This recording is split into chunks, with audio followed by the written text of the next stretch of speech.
Y de hecho, nuestro Señor quiso aclarar sus dudas, confirmando con estas palabras que el comer su cuerpo y beber su sangre no tienen como fin el sustento de la vida física, ni satisfacer a un estómago hambriento, ni nada que ver con lo carnal. En el Santísimo Sacramento del altar está presente nuestro Señor en cuerpo, sangre, alma y divinidad, de modo que quien le recibe sacramentado con las disposiciones adecuadas permite al Señor obrar un milagro en su alma. Dios entra en él y él en Dios, quedando así constituido tabernáculo viviente del Altísimo, criatura nueva y miembro del cuerpo místico de Cristo. Así como la vid distribuye su savia a los sarmientos para que éstos den fruto, nuestro Señor distribuye su gracia alimentando a sus fieles por medio de su cuerpo y su sangre para que puedan alcanzar la santidad, pues como criaturas aisladas nada podemos. Por eso nos pide nuestro Señor en el Evangelio según San Juan, capítulo 15, versículos del 4 al 6.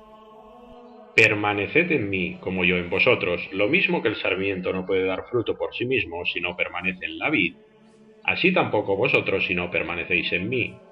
Yo soy la vid, vosotros los sarmientos. El que permanece en mí y yo en él, ese da mucho fruto, porque separados de mí no podéis hacer nada. Si alguno no permanece en mí, es arrojado fuera, como el sarmiento, y se seca. Luego los recogen, los echan al fuego y arden.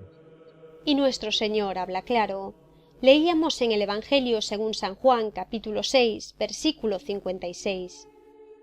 El que come mi carne y bebe mi sangre, permanece en mí, y yo en él. La comunión de su cuerpo y de su sangre es imprescindible para nuestra salvación, porque únicamente por medio de la comunión sacramental y no de otra forma podemos unirnos plenamente a Cristo y permanecer en Él, ya que Él está en nosotros. Muchos herejes, como hoy en día los protestantes, se atreven a tergiversar la palabra de Dios para justificar erróneamente que la carne de nuestro Señor no aprovecha para nada, sino únicamente su espíritu, y por tanto, según ellos, la comunión no tiene sentido ninguno porque es tener una fe idolátrica en lo carnal. El comer el pan y beber el vino, según ellos, sólo puede considerarse un simple recordatorio de la última cena. De todos ellos hablaba ya el profeta Malaquías, cuando en su capítulo 1, versículos 11 y 12, escribía: Grande es mi nombre entre las naciones, dice Yahvé, Dios de los ejércitos. Pero vosotros lo profanáis cuando decís, la mesa del Señor es impura y despreciables sus alimentos. Y por ello terminaron separándose de la única y santa Iglesia de Cristo, la Santa Iglesia Católica, así como sucedió con la mayoría de los discípulos de Cristo cuando Él les explicó el dogma de su presencia real en el Santísimo Sacramento del altar y la necesidad de recibirle sacramentalmente para alcanzar la salvación. Dice nuestro Señor en el Evangelio según San Juan, capítulo 6, versículos del 64 al 66. Por esto os he dicho que nadie puede venir a mí si no se lo concede el Padre. Y desde entonces muchos de sus discípulos se volvieron atrás y ya no andaban con él. El hecho de que la mayoría de los seguidores de Jesús lo abandonasen por su obstinación en no querer reconocer que está realmente presente en el Santísimo Sacramento del altar, y de esta forma negarse a participar en la liturgia celestial por medio de la comunión de su cuerpo y de su sangre, ilustra cómo este asunto a lo largo de los siglos ha sido la causa principal por la que las almas abandonan la verdadera fe de nuestro Señor, se cierran a sí mismas el camino de la salvación y se condenan por seguir fábulas humanas. Ya el Espíritu Santo, hablando por medio del apóstol San Pedro, en su segunda carta, capítulo 2, versículos 1 y 2, afirmó: Habrá entre vosotros falsos maestros que introducirán herejías perniciosas y que, negando al dueño que los adquirió, atraerán sobre sí una rápida destrucción. Muchos seguirán su libertinaje y por causa de ellos el camino de la verdad será difamado. ¿Cómo pudieron las criaturas atreverse a despreciar tan alto don del Señor? ¿Cómo en su soberbia desmedida decidieron seguir el ejemplo luciferino y despreciar a Dios mismo presente en el Santísimo Sacramento por su gran amor a nosotros? Pero nuestro Señor no fuerza a nadie a amarle, y por eso permitió que se fueran todos los que no aceptaron su mensaje, porque la verdad no puede ser jamás negada, aun a costa de quedarse solo. Como escuchamos en el Evangelio según San Juan, capítulo 6, versículo 67, Jesús dijo entonces a los 12, ¿también vosotros queréis marcharos? Esto demuestra la gran cantidad de almas que abandonaron al Señor en ese momento. Solo sus apóstoles quedaron a su lado. Y el Señor confirmó la fe apostólica en la presencia real de nuestro Señor en el Santísimo Sacramento del altar, dejando su custodia a la Santa Iglesia Católica, constituida por Él mismo sobre ellos, de modo que por 2000 años esta verdad fue predicada a las naciones, logrando ganar para Dios multitud de almas. Sin embargo, a día de hoy, son muchos los sacerdotes, los fieles, los religiosos y los eclesiásticos que llegan a dudar de esta verdad, concibiendo como los herejes que la Santa Misa no es más que un ritual vacío, un teatrillo, un simple recordatorio de la última cena del Señor.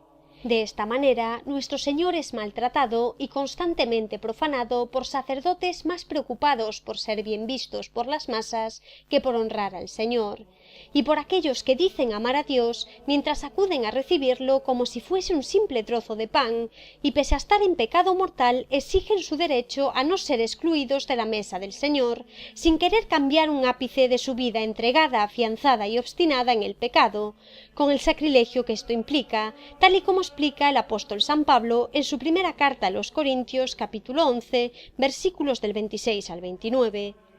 Cuantas veces comáis este pan y bebáis este cáliz, anunciáis la muerte del Señor hasta que Él venga. Así pues, quien come el pan y bebe el cáliz del Señor indignamente será reo del cuerpo y de la sangre del Señor.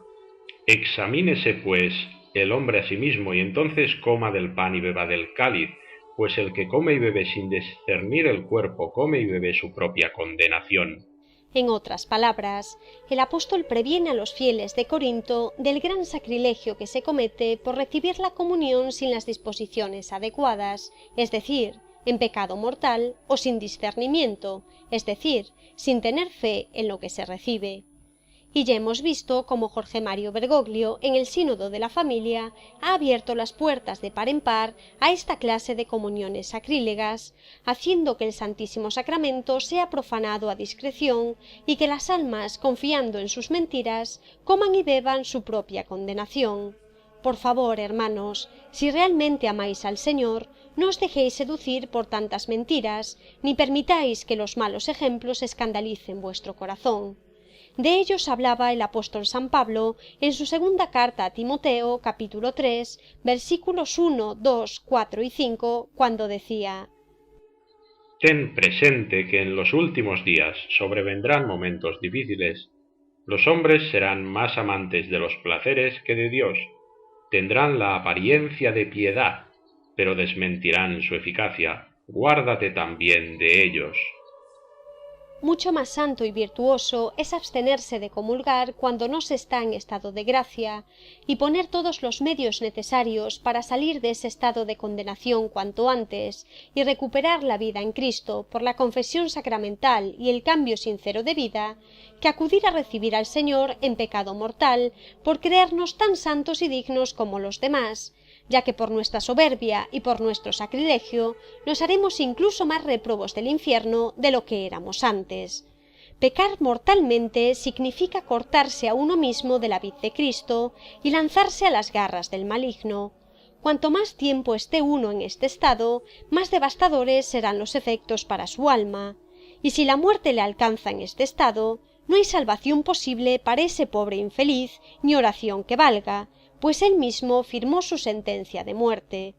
Por tanto, si al acercarte al altar para presenciar los sagrados misterios que en la misa se llevan a cabo, y analizar sinceramente tu conciencia ante la presencia del Dios vivo, descubres que en algo has incumplido la santa ley que Dios ha instituido, arrepiéntete en ese mismo momento, haz el propósito de dejar atrás el pecado y cambiar de vida, y en lugar de comulgar sacrílegamente, humíllate ante el Señor y pídele la gracia necesaria para superar tus debilidades por medio de la comunión espiritual. Tan pronto como te sea posible, acude al sacramento de la confesión con el propósito firme de cambiar de vida, recupera la gracia perdida y vuelve de nuevo a recibir el alimento vivificador como parte de la vid de Cristo. Y de ahí en adelante evita las ocasiones de pecado, porque más vale morir en estado de gracia que pecar y autoexcluirse del número de los santos, condenándonos al infierno por toda la eternidad. Valoremos, pues, el gran regalo que el Señor nos ha dado por medio de la institución del Santísimo Sacramento de la Eucaristía, pues en él nos lo ha dado todo. Como afirma Santo Tomás, Dios en la Eucaristía se entrega todo él cuanto es y cuanto tiene. Y como exclama San Agustín, ¿qué mayor tesoro puede recibir o desear un alma que el sacrosanto cuerpo de Cristo? Cerramos este primer capítulo con las palabras del apóstol San Pablo en su carta a los Hebreos, capítulo 10, versículos del 19 al 38. Somos Sanguis et Aqua, que la paz de Cristo esté con todos ustedes. Teniendo, pues, hermanos, plena seguridad para entrar en el santuario en virtud de la sangre de Jesús, por este camino nuevo y vivo, inaugurado por él para nosotros, a través del velo, es decir, de su propia carne, y con un sumo sacerdote al frente de la casa de Dios, acerquémonos con sincero corazón, en plenitud de fe, purificados los corazones de conciencia mala y lavados los cuerpos con agua pura. Mantengamos firme la confesión de la esperanza, pues fiel es el autor de la promesa. Fijémonos los unos en los otros para estímulo de la caridad y las buenas obras, sin abandonar vuestra propia asamblea, como algunos acostumbran a hacerlo, antes bien animándoos, tanto más cuanto que veis que se acerca ya el día, porque si voluntariamente pecamos después de haber recibido el pleno conocimiento de la verdad, ya no queda sacrificio por los pecados, sino la terrible espera del juicio y la furia del fuego pronto a devorar a los rebeldes. Si alguno viola la ley de Moisés, es condenado a muerte sin compasión por la declaración de 2 o 3 testigos. ¿Cuánto más grave castigo pensáis que merecerá el que pisoteó al Hijo de Dios y tuvo como profana la sangre de la alianza que le santificó y ultrajó el Espíritu de la gracia? Pues conocemos al que dijo: mía es la venganza, yo daré lo merecido, y también el Señor juzgará a su pueblo. Es tremendo caer en las manos del Dios vivo. Traed a la memoria los días pasados en que después de ser iluminados hubisteis de soportar un duro y doloroso combate, unas veces expuestos públicamente a ultrajes y tribulaciones, otras haciéndoos solidarios de los que así eran tratados. Pues compartisteis los sufrimientos de los encarcelados y os dejasteis despojar con alegría de vuestros bienes, conscientes de que poseíais una riqueza mejor y más duradera. No perdáis ahora vuestra confianza, que lleva consigo una gran recompensa. Necesitáis paciencia en el sufrimiento para cumplir la voluntad de Dios y conseguir así lo prometido, pues todavía un poco, muy poco tiempo, y el que ha de venir vendrá sin tardanza. Mi justo vivirá por la fe, mas si es cobarde, mi alma no se complacerá en él.